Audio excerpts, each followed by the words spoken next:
Imagine having a blocked nose, facial pressure, and loss of smell, not for a week during a cold, but for 12 weeks or more. That's the reality for the 5 to 12% of adults living with chronic rhinosinusitis.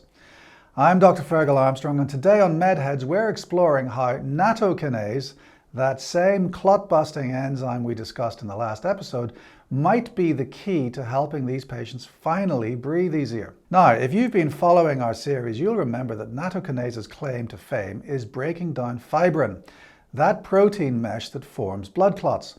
But here's where it gets interesting for sinus sufferers.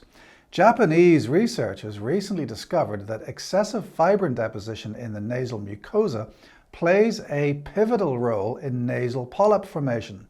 Think of it like this: the fibrin creates a kind of rigid scaffold that polyps use to grow and expand within your sinuses. A landmark study published in Allergology International found that when nasal polyp tissue was incubated with Natokinase solution, there was a significant weight reduction in a dose-dependent manner. The enzyme was literally degrading the fibrin matrix that held the polyps together. Now, this is particularly exciting because chronic rhinosinusitis with nasal polyps, CRSWNP as we call it, is notoriously resistant to conventional treatments. Many patients end up requiring repeated surgeries, with polyp recurrence rates remaining frustratingly high. But Natokinase isn't just shrinking polyps, it's also acting as a powerful mucolytic. That's medical speak for something that thins mucus. The same study demonstrated that Natokinase significantly reduced the viscosity of nasal discharge from patients with chronic rhinosinusitis. And here's the bit that really caught my attention as someone who sees asthma patients regularly. It also reduced the viscosity of sputum from asthma patients. Now, why does this matter? Well, one of the key features of healthy airways is the elasticity and fluidity of respiratory secretions. When mucus becomes too thick and viscous, it creates a cascade of problems: blocked airways, difficulty clearing secretions, and a perfect breeding ground for bacteria.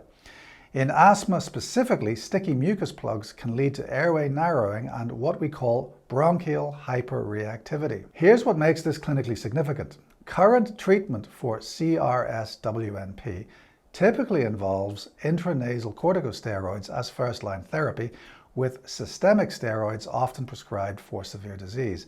And while steroids are effective, we all know the concerns around long-term use: metabolic effects, bone density issues, adrenal suppression with prolonged systemic use. The European position paper on rhinosinusitis acknowledges this challenge. What's remarkable about Natokinase is that it appears to shrink polyp tissue without affecting the histological integrity of normal nasal mucosa. It's selective. It targets the abnormal fibrin deposits without damaging healthy tissue.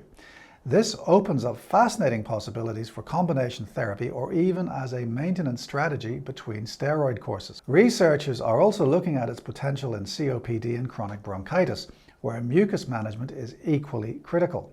So if you're one of the millions of people dealing with chronic sinus issues, the persistent congestion, the reduced sense of smell, the facial pressure, Natokinase might be worth discussing with your doctor, particularly if you've had limited success with conventional approaches. The standard dosage in studies is 2,000 fibrinolytic units once or twice daily. However, I want to emphasize, if you have CRSWNP comorbid with asthma, and about 25 to 65% of patients do, you should absolutely have this conversation with both your GP and your respiratory specialist.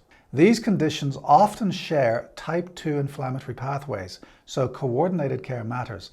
And as always, if you're on any blood thinners, the same cautions we discussed in a cardiovascular episode apply here. It's fascinating to see how one enzyme can have such diverse therapeutic applications, from protecting hearts to clearing sinuses. Natokinase reminds us that sometimes the most elegant solutions come from traditional foods that have been quietly doing their job for centuries. I'm Dr. Ferghal Armstrong. Keep breathing easy, and I'll see you next time on MedHeads.